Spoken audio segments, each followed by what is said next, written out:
Toyota has been a bit of a hero to hybrid power in recent years, but it also has a seriously rich heritage in sports cars, boasting models like the Celica, the Supra and the Corolla AE86. So for fans of the marque, this GT86, a lightweight, low-cost, rear-wheel drive sports car that's been co-developed with Subaru, it's been a long time coming, but my word has it been worth the wait.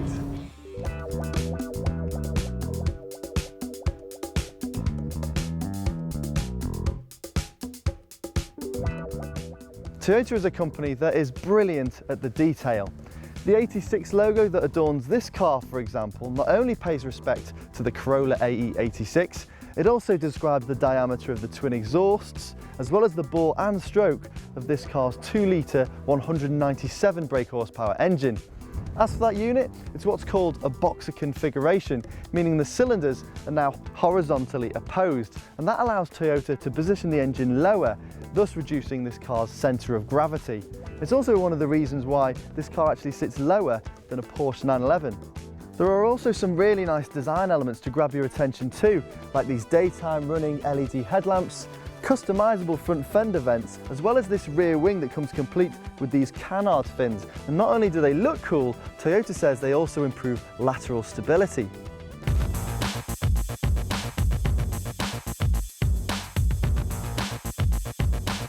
Inside, the cabin has an almost racing car vibe. You sat really low in these very figure-hugging sports seats. You've got a steering wheel that's small but importantly clutter-free that's sat at 90 degrees to you, ahead of which sits a giant tachometer. And even where the starter button is located, it's at the same place that you'd usually find the kill switch to a race car. I know some of these plastics are a little bit scratchy in places, but I've got to be honest and say the ergonomics are spot on. From having these cup holders way out the way of all your main controls, to these padded knee inserts, which are great when you're attempting any vigorous cornering.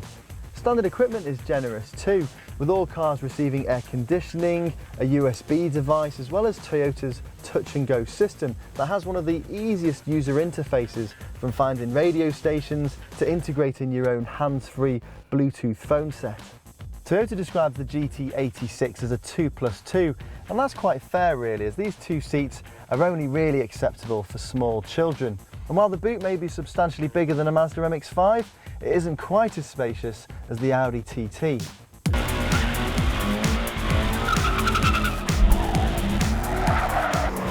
On the road, the car's low centre of gravity and lightweight make it feel so responsive.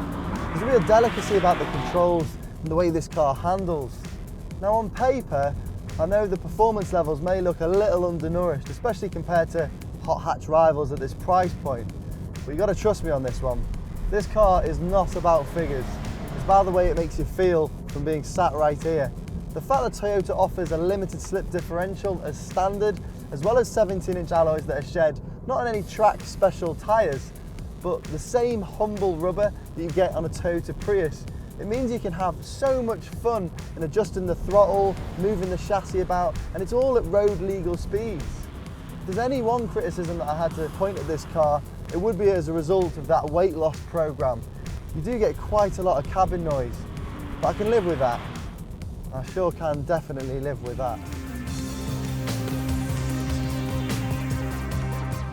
For people who love to drive, the GT86 is a pretty awesome piece of kit. Every aspect has been so thoroughly engineered around purity and fun, but you'll also be surprised at just how cheap to run this thing can be, from fueling to tyres and even servicing thanks to Toyota's 5-year warranty. If you're in the market for a small sports coupe, then this is where our money would go.